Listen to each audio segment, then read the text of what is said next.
राधे राधे। जय श्री कृष्ण। आज मैं लेकर आई हूँ सबरी माता की बहुत ही भाव विभोर कर देने वाली एवं भक्ति से युक्त कथा, जो कि आप पूरी ज़रूर सुने। वीडियो को लाइक सब्सक्राइब ज़रूर करें। आइए सुनते हैं। सबरी माता श्रमणा एक भील राजकुमारी थी जो बेहद खूबसूरत थी। वह भील समुदाय के सबर जाति से संबंध रखती थी। इसी कारण कालांतर में उनका नाम शबरी हो गया। इनके पिता भीलों के राजा थे। शबरी जब बड़ी होकर विवाह योग्य हुई तो इनके पिता ने एक दूसरे भील राजकुमार से इनका विवाह पक्का किया। विवाह के दिन निकट आए तो सैकड़ों बकरे भैंसे बलिदान के लिए इकट्ठे किए जाने लगे। ये देख बालिका शबरी ने पूछा, ये सब जानवर क्यों इकट्ठे किए जा रहे हैं? तो उत्तर मिला, तुम्हारे विवाह के उपलक्ष्य में इन सब का बलिदान किया जाएगा। सरल एवं भोली स्वभाव की बालिका शबरी सोचने लगी, ये कैसा विवाह जिसमें इतने प्राणियों का वध होगा। इस विवाह से तो विवाह ना करना ही अच्छा होगा।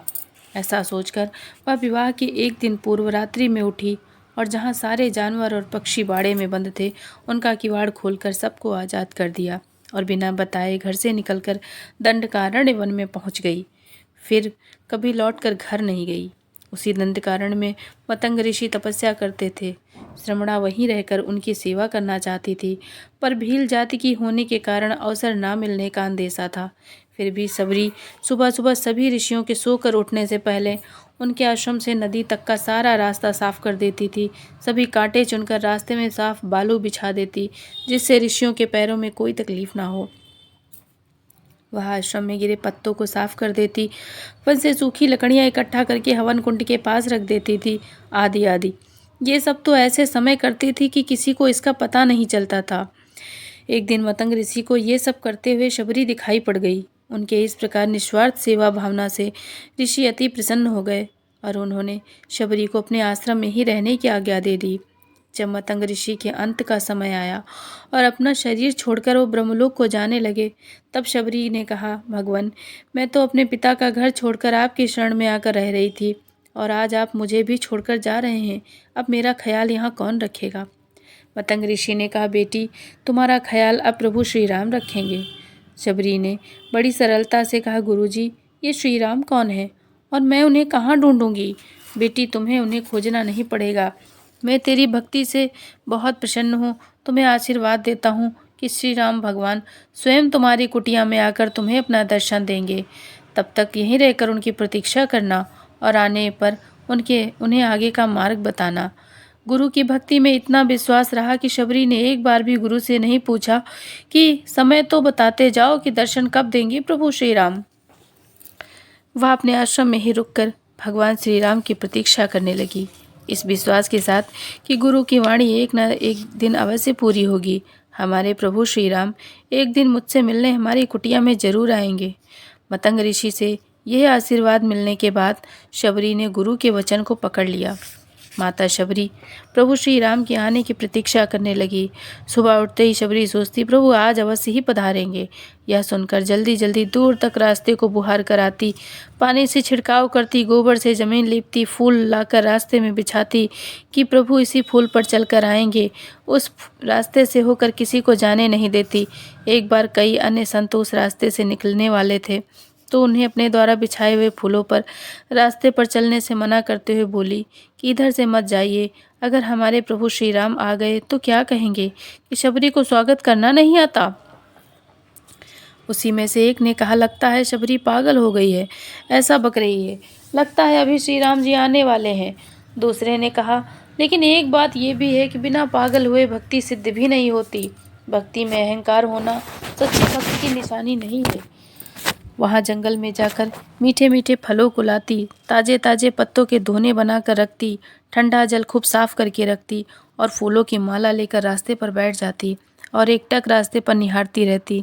तनिक से किसी प्रकार की आहट पाते ही उठ खड़ी होती, बिना खाए पिए सूर्योदय से सूर्यास्त तक बैठी रहती।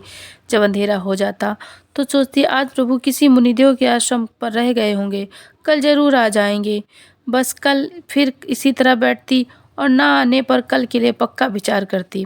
ताजे फल लाती और इसी प्रकार की सारी व्यवस्थाएं फिर सुनिश्चित करती। इस प्रकार इंतजार करते करते उन्हें 12 वर्ष बिता दिए।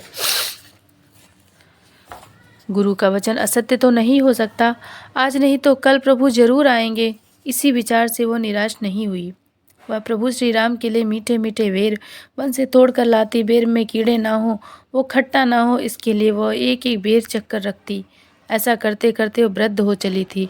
शबरी माता की सारी उम्र बीत गई, पर उनका उत्साह नहीं छूटा, क्योंकि माता शबरी को पता था कि परमात्मा धैर्य और विश्वास से ही मिलते हैं।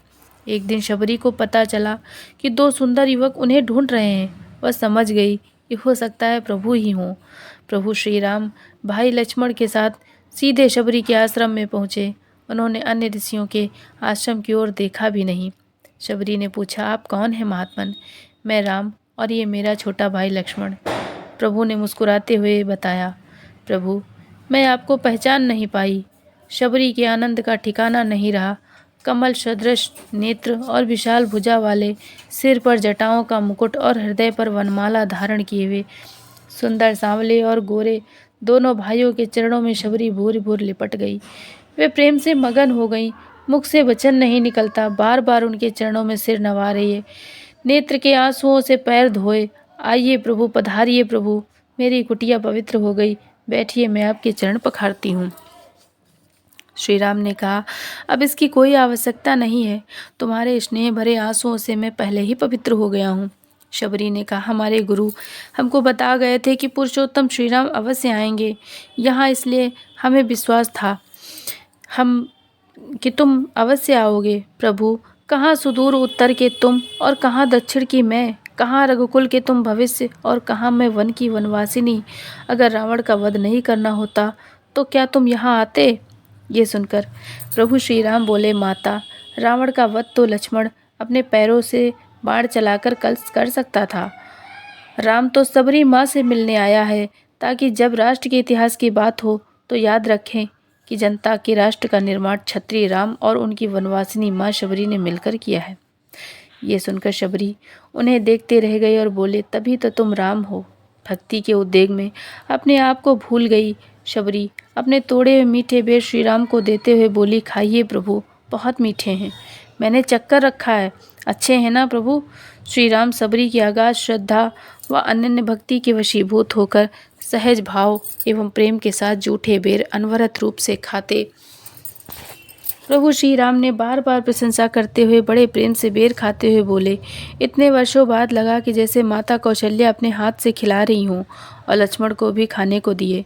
लक्ष्मण को जूठे बेर खाने पर संकोच हो रहा था। श्री राम का मन रखने के लिए उन्होंने उठा तो लिया, पर खाया नहीं। इसका परिणाम ये हुआ कि जब श्री राम रावण के युद्ध में शक्ति बाण का प्रयोग किया गया तो उनके मूर्छित होने पर इन्हीं बेरों से बनी संजीवनी बूटी उनके काम आई। फिर शबरी ने प्रभु की स्तुति की। श्री राम ने कहा, तपोधने, मैंने कबंध के मुख से तुम्हारे महात्मा गुरुजनों के प्रभाव के बारे में सुना था, उसे मैं प्रत्यक्ष देखना चाहता था। रघुनंदन, मेघों के घटा के समान श्याम और नाना प्रकार के पशु पक्षियों से भरे इस वन को मतंग वन कहते हैं। गुरु के प्रभाव से यहाँ समस्त प्राणी हिंसा छोड़ चुके हैं। वन के सिंह, गाय, बकरी एक साथ पानी पीते हैं। मेरी भक्ति देखकर हमें यहाँ रहने का आदेश दे गए थे। उन्हीं गुरु की सेवा का पुण्य है कि आपके दर्शन हो रहे हैं। यही वे मेरे गुरुजन निवास करते हैं। इसी स्थान पर गायत्री मंत्र के जाप से विशुद्ध हुए अपने देह रूपी पंजर को मंत्रोच्चारण कर पूर्वक अग्नि में होम कर दिया था। वह प्रत्येक स्थली पर उनके नाम वाली वेदी है, जहाँ मेरे द्वारा भली भांत पूजित हुए वे महर्षि देवताओं को फूल चढ़ाया करते हैं। रघुवंश शिरोमणे, देखिए, उनकी तपस्या के प्रभाव से आज भी यह वेदी अपने तेज के द्वारा संपूर्ण दिशाओं में प्रकाशित हो रही है। उपवास करने से दुर्बल होने के कारण जब वे चलने फिरने में असमर्थ हो गए, तब उनके चिंतन मात्र से यहाँ 7 समुद्रों का जल शीघ्र प्रकट हो जाता था। यह सप्त सागर तीर्थ आज भी यहाँ मौजूद है। वहाँ उसमें 7 समुद्रों के जल मिले हुए हैं। उसे चलकर आप देखिए। रघुनंदन, उस सप्त सागर में स्नान करके उन्होंने जो वल्कल वस्त्र फैला दिए थे, उनके प्रभाव से वे अब तक सूखे नहीं हैं। देवताओं की पूजा करते हुए मेरे गुरुजनों ने कमल के साथ जो अन्य फूलों की माला बनाई थी, वे आज भी मुरझाए नहीं हैं। भगवान, अब आपने यह सारा वन देख लिया और यहाँ के संबंध में जो बातें सुनने योग्य थी वह आपने मेरे द्वारा सुन ली। अब मैं आपकी आज्ञा लेकर इस देह का परित्याग करना चाहती हूँ। जिनका ये आश्रम है और मैं जिनके चरणों की दासी रही हूँ, उन्हीं पवित्र आत्मा महर्षियों के समीप अब मैं जाना चाहती हूँ। शबरी के धर्मयुक्त वचन सुनकर लक्ष्मण सहित श्री राम को अनुपम प्रसन्नता हुई। प्रभु श्री राम के मुँह से निकल पड़ा, आश्चर्य है। फिर वह हाथ जोड़कर आगे खड़ी हो गई और कहा, मैं किस प्रकार आपकी स्तुति करूं?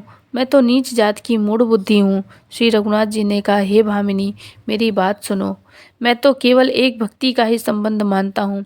भक्ति रहित मनुष्य जलहीन बादल जैसा दिखाई पड़ता है। मैं आपसे अपनी नवधा भक्ति कहता हूँ, सावधान होकर सुने और मन में धारण करें। पहली भक्ति है संतों का सत्संग, दूसरी भक्ति है मेरे कथा प्रसंग में प्रेम, तीसरी भक्ति है अभिमान रहित होकर गुरु के चरण कमलों की सेवा, और चौथी भक्ति यह है कि कपट छोड़कर मेरे गुणगान समूहों का गान करें। पांचवी भक्ति है मेरे नाम मंत्र का जाप और मुझ में दृढ़ विश्वास करे। छठी भक्ति है इंद्रियों का निग्रह, शील स्वभाव, बहुत कार्यों से वैराग्य और निरंतर सत्पुरुषों के धर्म आचरण में लगे रहना। सातवीं भक्ति है जगत भर को समभाव से मुझ में ओतप्रोत देखना, और आठवीं भक्ति है संतों को मुझसे भी अधिक करके मानना। जो कुछ मिल जाए उसी में संतोष करना और स्वप्न में भी पराये दोषों को ना देखना। नवीं भक्ति है सरलता और सबके साथ कपट रहित व्यवहार करना, हृदय में मेरा भरोसा रखना और किसी भी अवस्था में हर्ष और विषाद का ना होना। इन नवों में से जिनके पास एक भी होती है, वह स्त्री, चेतन, जड़ कोई भी हो, मुक्ति का माध्यम होती है। हे भामिनी, फिर आप में तो इस प्रकार सभी प्रकार की भक्ति है, अतएव जो गति योगियों को भी दुर्लभ है वही आज आपके लिए सुलभ हो गई। मेरे दर्शन का अनुपम फल ये है कि जीव अपने सहज स्वरूप को प्राप्त हो जाता है। हे भामिनी, अब यदि आप गजगामिनी जानकी की कुछ खबर जानती हो तो बताएं। सबरी ने कहा, हे प्रभु श्री राम जी, आप पंपा नामक सरोवर को जाइए, वहाँ आपकी सुग्रीव से मित्रता होगी, वह सब हाल आपको बताएंगे। हे धीर बुद्धि, आप सब जानते हुए मुझसे पूछ रहे हैं, फिर प्रेम सहित सब कथा सुनाकर और भगवान के मुख का दर्शन कर उनके चरण कमलों को धारण कर लिया। प्रभु श्री रामचंद्र जी से इस प्रकार की आज्ञा लेकर मस्तक पर जटा और शरीर पर चीर एवं काला मृगचर्म धारण करने वाली शबरी माता ने अपने आप को आग में होम कर प्रज्वलित अग्नि के समान तेजस्वी शरीर प्राप्त कर लिया। वह दिव्य वस्त्र, दिव्य आभूषण, दिव्य फूलों की माला और दिव्य अनुलेपन धारण किए बड़ी मनोहर दिखाई देने लगी तथा सुदाम पर्वत पर प्रकट होने वाली बिजली के समान उस प्रदेश को प्रकाशित करती हुई साकेत लोक को चली गईं। बोलो राधे राधे, जय श्री कृष्ण।